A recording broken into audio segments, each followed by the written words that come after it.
Kapag may gustong ikwento yung tao sa barbero, doon yung bagsakan kasi ng mga chismosa.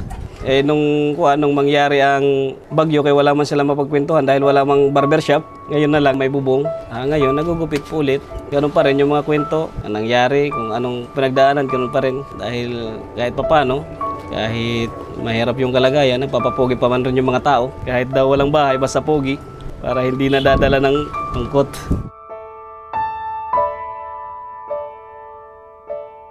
Bago yung Yolanda, nakapunta na kami sa mga safety lugar.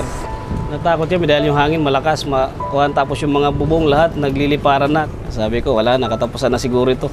Iniisip ko, wala, bahala na kung anong mangyari. Nung matapos yung bagyo, nandiyan man lang ako sa harapan.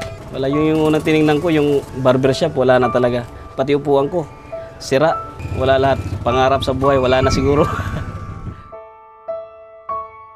Pagkakaalam ko po dito sa Giwan, maraming namatay. Tsaka yung mga nasugatan dahil nung matapos yung bagyo, sa harapan namin may nakikita kami mga taong patay na dinadala papuntang sementeryo. Pinapasan. Mga tao dito, pagkatapos ng Yolanda, wala kang makikitang mukha na tumatawa. Pero ngayon na medyo may haligi ng tumatayo, baga okay na rin. Simula na ng buhay ulit. Sabi ko, wala lang to, babangon ulit. Buhay pa naman.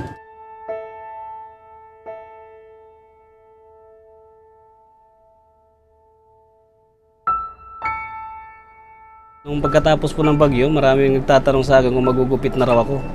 Sabi ko, hindi pa, kaya wala pa man tayong maupan, wala tayong masisilungan. Kitayo muna daw kuno kahit mahirap yung kalagayan natin, basta pogi pa rin tayo. Yung mga bagsak na kahoy, inipon, yun ulit yung pinangtayo. Sa ngayon na nakatayo na ako ng may bubong na, marami nang nagpapagupit. Hindi nasira yung gunting ko.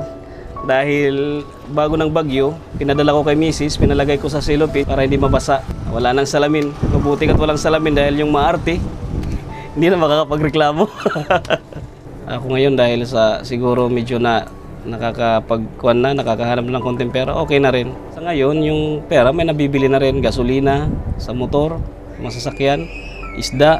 Yun lang yung mga pangangailangan. Sa ngayon, yung pangarap ko, yung may tayo ko lang ulit yung bahay ko, makapagpundar ulit ng hanap buhay.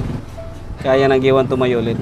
Ang mga taga-Giwan po, malalakas yung loob, hindi yan aatras. Huli nang umangat yung Giwan, kaya ngayon, hindi nabibitiw yan. Tuloy-tuloy pa rin yan. Pag tumigil tayo, patay. Sasabay tayo na Yolanda. Kahit mawala yung bahay namin, mawala yung basta yung gunting ko, hawak ko pa rin. Buhay pa rin ako.